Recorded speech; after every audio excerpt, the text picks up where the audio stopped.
ତମ ଆଶୀର୍ବାଦ ପାଇଁ ହିଁ ତ ସବୁ ଠିକ ଚାଲିଛି। ନହେଲେ ଆମର କିଏ ସହାବର?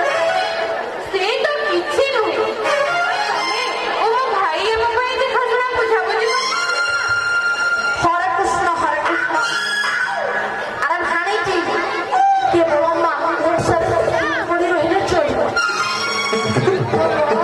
বুঝিয়া দিও কুড়িକୁ ফুসুলা ফুসুলি କରି যদি অধিক সম্পত্তি হড়প করে নিয়ନ୍ତି তেবে নাম নবুরা ভাଣିজি।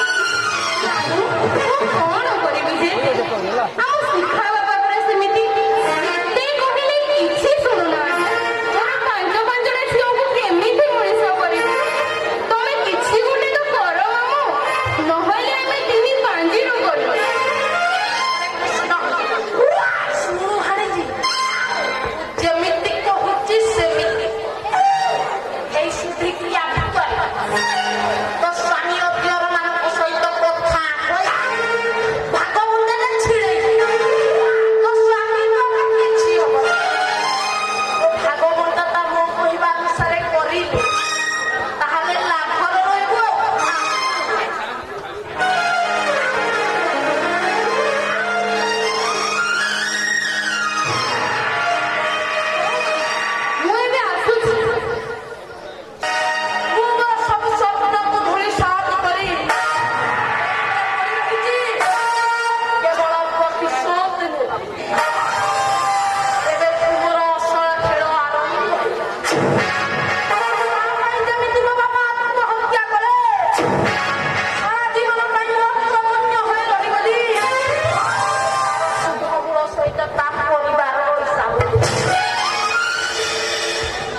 ତା ତ ଠିକ କଥା। ଏଇନେ ତ ତମେ ତିନି ଭାଇ ଏଠି ଅଛ ସବୁବେଳେ କଣ ଏକାଠି ହେବାର ସୁଯୋଗ ମିଳୁଛି? ହଁ, ତା ବି ତ ଭୁଲ ନୁହଁ। হরে কৃষ্ণ সুযোগ বারম্বার আসে না আতর বলে খসি তারা গরু বহু কথা মা ସମସ୍ତଙ୍କର ଭଲ ହବ ହଳେ ତେଣୁ ତମ ବଡ ଭାଇ କହୁଥିଲେ ମାନେ ମୁଁ କହୁଥିଲି ତମେ କହୁନଥିଲ କହିବା ପାଇଁ? ଦେଖ ରାଜେନ୍ଦ୍ର, ବାପାଙ୍କର ସୁଧିକ୍ରିୟା ପରେ ଆମ ଗାଁ ଭିତରଟା ଯାକ ଯାହା ଯେମିତି ସମ୍ପତ୍ତି ଅଛି, ମା ଥାଉ ଥାଉ ତମ ଭାଇମାନଙ୍କ ଭିତରେ ସେଗୁଡ଼ିକର ଭାଗବଣ୍ଟା ହୋଇଯାଆନ୍ତା ଯଦି ପଛକୁ ଆଉ କିଛି ଝାମେଲା ରହନ୍ତା।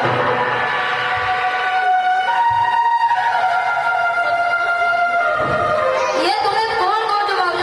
ଆରେ ବାବୁ, ବାପା ତମର ଏତେ ସବୁ ରଖିଥିଲେ କାହା ପାଇଁ? ତମ ପୁଅମାନଙ୍କ ପାଇଁ। ତମେ ସବୁ ଏତେ ଖଟୁଛ କିଏ ଖାଇବ ବୋଲି? ନିଜ ଛୁଆ ପିଲାଙ୍କ ପାଇଁ। ତା ଅବଶ୍ୟ ଠିକ।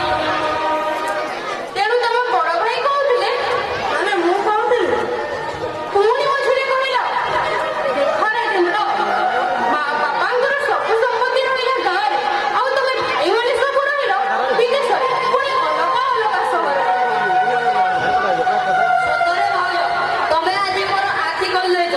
ମୋ ପିଲାଙ୍କ ଏତେ କଥା ଜମା ଷ୍ଟ୍ରାଇକ୍ କରୁନଥିଲା। ପୁଣି ସାଇ ପଡ଼ିଶା ଭାଇ ଭଗାଡ଼ି ଅଛନ୍ତି।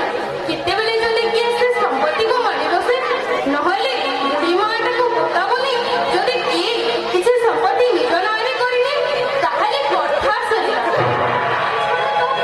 ଆଜି ବେଳକାଳେ ଯାହା ହୋଇଛି ତମେ ଦେଖୁଛ। ଚୋରି ଡକାୟତିକୁ ଆଦୌ ବିଶ୍ୱାସ ନାହିଁ। ସମ୍ପତ୍ତି ମାଇ ମାଆଙ୍କ ପ୍ରାଣ ଯିବ ନା କଣ? କିଏ ହୋ, ତମେ ଏମିତି ଚମକୁଛ କାହିଁକି? ନାଇଁ ମାନେ ତମେ ଯାହା କହିଲ ଏକଦମ ଅସମ୍ଭବ ନୁହେଁ ମଲାଇଚା, ଏଯାଏଁ ତମେ କୋଉଠି ଥିଲ ମ? ଏଇନେ ସେ ଘରଟା ଭିତରେ କଣ ଚାଲିଛି ତା କିଏ କହିବ? ନା ନା ନା, ତା କେମିତି ହବ? ମହେନ୍ଦ୍ର ଭାଇ ଆସି ଏ ବିଷୟରେ ଗୋଟେ ପକ୍କା ବୁଝିଲା ହେଇଥିଲା।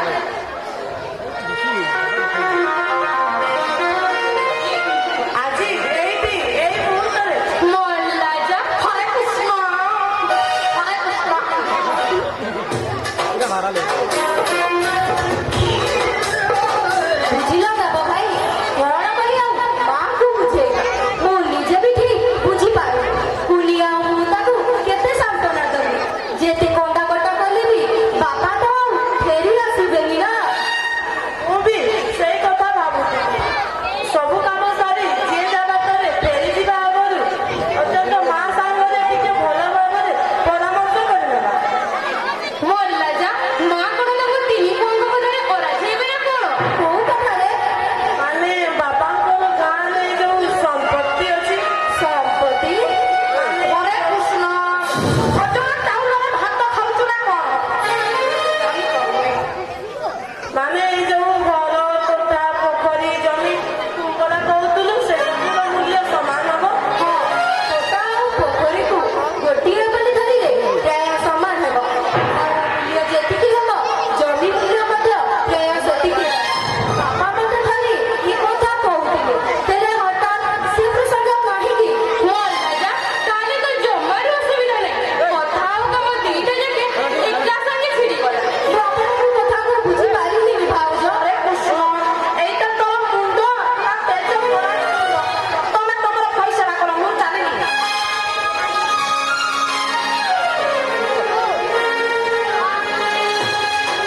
ଭଲ, ବେଶ ଭଲ କରିଛୁ। ଭାଇ ଭାଇ ଭିତରେ ବିଚାର ଆଲୋଚନା କରି ଭଲରେ ଭଲରେ ସବୁ ତୁଟେଇ ଦେଇ ପାରିଛୁ। ଦେବତା ଭଳି ବାପା ତମର, ସିଏ ଟଳି ପଡ଼ିବ। ତମମାନଙ୍କୁ ଛାଡ଼ି ଚାଲିବ। ମୋର ବା ଆଉ କେତେ କାଳ? ଗଲା ଗଲା କାଳ।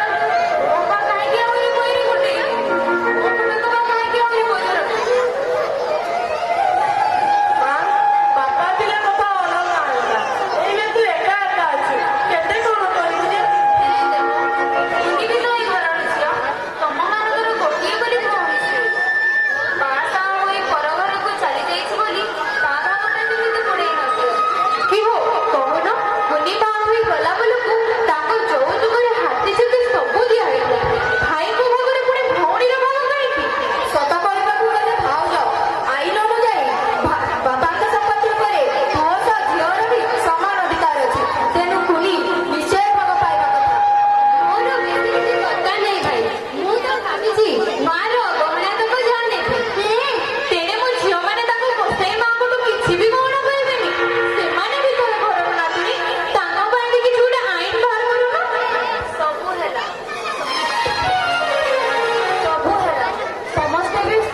ସମସ୍ତେ ସବୁ ପାଇଗଲେ। ସମ୍ପତ୍ତିର ଭାଗ ବଣ୍ଟା ମଧ୍ୟ ସରିଗଲା।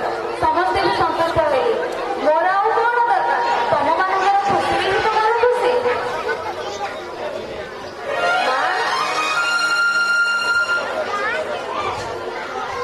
ଆଜି ହାତରୁ ମୁଁ ଶଙ୍ଖା କାଢି ମଥାରୁ ମୁଁ ସିନ୍ଦୁର ଲେଖି ଏଇନେ ତମେମାନେ ହିଁ ତ ମୋର ସାହା ଭରସା। ହେଲେ ମତେ ଖାଲି ଏତିକି, ଭାଗ ବଣ୍ଟାରେ ତମର ଏଇ ହୀନକ ପାଣି ପଡ଼ିବାଟା କାହା ଭାଗରେ ପଡ଼ିଲା? ମଲା ଯା। ଭାଗ ବଣ୍ଟାରେ ମା ମା ପୁଣି କାହା ଭାଗରେ କଣ? ମୋ ମା କଥା କିଛି ବୁଝିପାରିଲୁନି। ଏ ତୁ କଣ କହୁଛୁ ମା? କୁହ ତମେମାନେ, ମୁଁ ମୋର ଏ ପଡ଼ା ଜୀବନରେ ବାକି ତକ ଦିନ କାହା ପାଖରେ ରହିପାରିବି? କିଏ ନେଇ ମୋତେ ରଖିବ? କଣ ପାଇଁ କଣ ସବୁ ମୋ ପାଇଁ ଠିକ୍ କରିଛୁ ଶୁଣି? ମାନେ ମତେ କହିବା ପାଇଁ କହୁଛୁ? କି ହୋ କହୁନ, ଏଡ଼େ ବଡ଼ ସହରଟାରେ ପାଞ୍ଚଟା ଝିଅ, ସେଥିରେ ପୁଣି ତମର ଯୋଉ ଦରମା, ମାଙ୍କର କି ଚଢ଼ା ବଜାର ଦର ଭିତରେ କୋଉଠି ରଖିବ? ମୁଁ କହିବି ମହେନ୍ଦ୍ର ପାଖରେ ରହୁ। ତା ତ ନିଜ ଘର ତୋଳିଛି, ରୋଜଗାର ବି ବେଶ କରୁଛି। ମୋର ଆପତ୍ତି ନାହିଁ। ହେଲେ ମା, ତୁ ତ ଜାଣୁ ମୂଳରୁ ତୁମ ଶାଶୁ ବୋଉଙ୍କର ଜମା ପଡ଼େନି। ସେ ବଡ଼ ଘରର ପାଠ ପଢୁଆ ଝିଅ। ଦେଖୁଛୁ କୁନି ବାହାଘର ଦିନେ ଦୁଇ ଦିନ କଟିଛି କି ନାହିଁ, ରାଗିରୁ ସେ ଚାଲିଗଲା। ସେଥିପାଇଁ ମୁଁ କହିବି ଯେ ତୁ ରାଜେନ୍ଦ୍ର ପାଖରେ ରହ। ବୁଝିଲେ ଭାଇ, ଆମେ ଦୁଇ ପ୍ରାଣୀ ଅଲଗା ଅଲଗା ଜାଗାରେ ରହୁଛୁ। ଏମିତିରେ ମାର ଦେଖାଶୁଣା କିଏ କରିବ? ତାର ଯତ୍ନ କିଏ ନେବ? ଆଚ୍ଛା କୁନି, ମା ଯଦି ତୋ ପାଖରେ ରହିଯାନ୍ତା? ଯଦି ଏଇଟା ସମ୍ଭବ ହୁଅନ୍ତା ନା, ତ ସବୁଠୁ ବେଶୀ ଖୁସି ମୁଁ ହୁଅନ୍ତି। ହେଲେ ଲୋକେ କଣ କହିବେ? ପୁଅମାନେ ଥାଉ ଥାଉ ମା ଯଦି ଝିଅ ଘରେ ଆସିଲାନି, ଲୋକ ନିନ୍ଦା ହବନି? ଦେଖୁଛି କଷ୍ଟ କରି ବାପା ଅର୍ଜନ କରିଥିବା ସମ୍ପତ୍ତିତକ ଜୀବନ ଭିତରେ ଖୁବ୍ ସହଜରେ ବାଣ୍ଟି ଦେଇପାରିବୁ। ଅଥଚ 10 ଦିନ 10 ମାସ ଗର୍ଭରେ ଧରି ଜନ୍ମ କରିଥିବା ବିଧବା ମାଆଟାକୁ ଟିକେ ହେଲେ ବି ବାଣ୍ଟି ପାରିଲାନି। ମୋତେ ଏଇଟାରେ ମୋ ଭାଗ୍ୟର ଭଲ ଶିକ୍ଷା।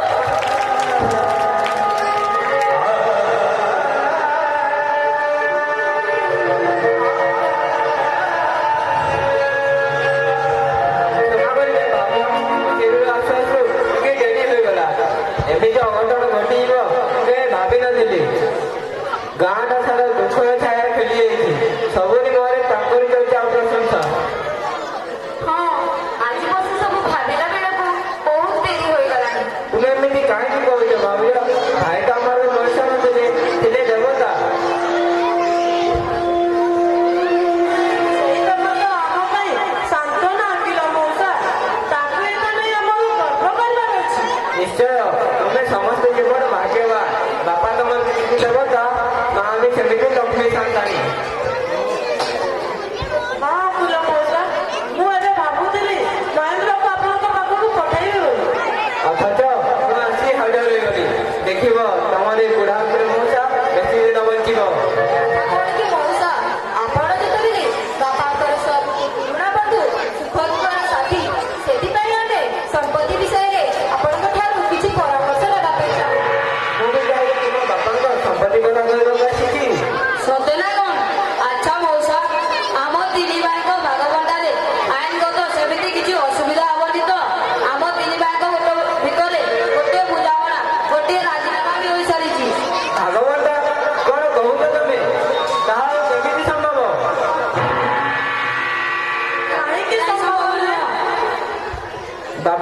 କେବେଠୁ ତାଙ୍କ ସ୍ୱଜିତ ସମସ୍ତ ସମ୍ପତ୍ତି ମାଙ୍କ ନାଁରେ ଉଇ କରିଦେଇଛନ୍ତି।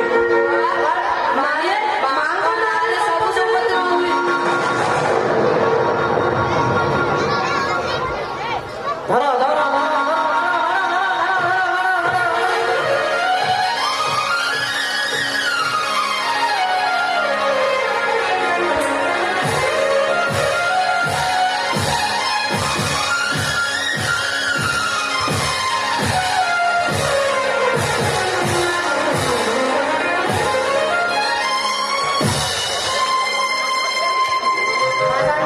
ଏ ମାମୁଁ ଆପଣଙ୍କ ଘରେ ଗଲା କଣା ବୁଲି ସବୁ ଟଙ୍କା ଆଉ ଗହଣା ଧରି ଫେରାକ ମାରୁଥିଲା। ଆମେ ୟାକୁ ରେଳ ଷ୍ଟେସନରୁ ଧରି ଆଣିଛୁ। ଏ ହଉଛି ସବୁ ନାଟର ଗୋବର୍ଦ୍ଧନ। ମାମୁଁ ତମେ ଶେଷରେ ଏତେ କଲ ଖୁସି କଲ।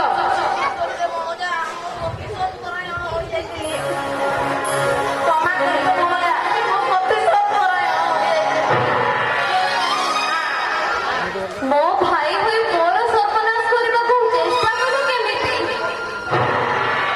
ବୁଝିଲ ଗୁଣନାଥ, ତୁମ ବାପାଙ୍କ କୁକର୍ମ ପାଇଁ ଏତେ ସବୁ ଅସୁବିଧା। ତୁମ ଭେଣେଇ ଗଜେନ୍ଦ୍ର ବାବୁଙ୍କର ଏଥିରେ କିଛି ଦୋଷ ନାହିଁ।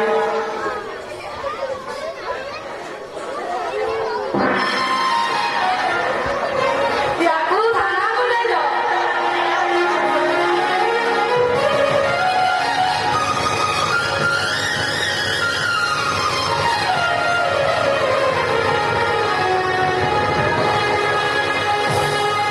ଆଜି ଉଇଲାମାଟିକୁ ମାଙ୍କ ହାତରେ ଦେଇ ମୋର କର୍ତ୍ତବ୍ୟ ସମ୍ପାଦନ କରିବାକୁ ଆସିଥିଲି। ସତ କହିବାକୁ ଗଲେ ବାପାଙ୍କ ଉପରେ ପୁଅ ନୁହେଁ, ସମ୍ପତ୍ତି ଉପରେ ମାର ହିଁ ପ୍ରଥମ ଅଧିକାର।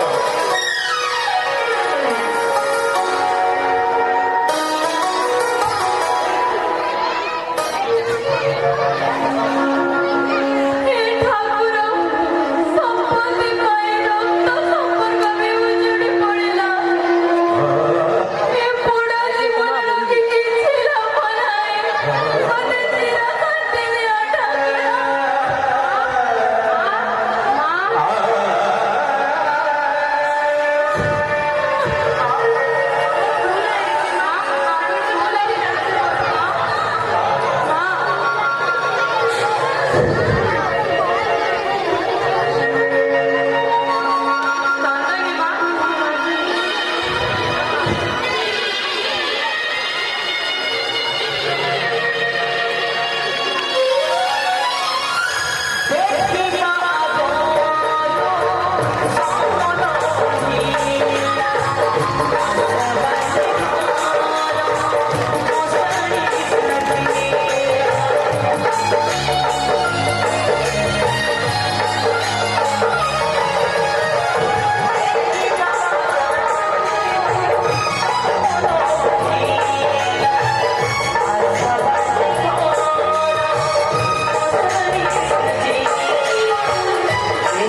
ବହୁତ ବହୁତ ଆଉ ଥରେ ତାଲି ଦେବା ଲାଗି ବହୁତ ସୁନ୍ଦର ସୁନ୍ଦର ରଚନା କରୁଥିଲେ।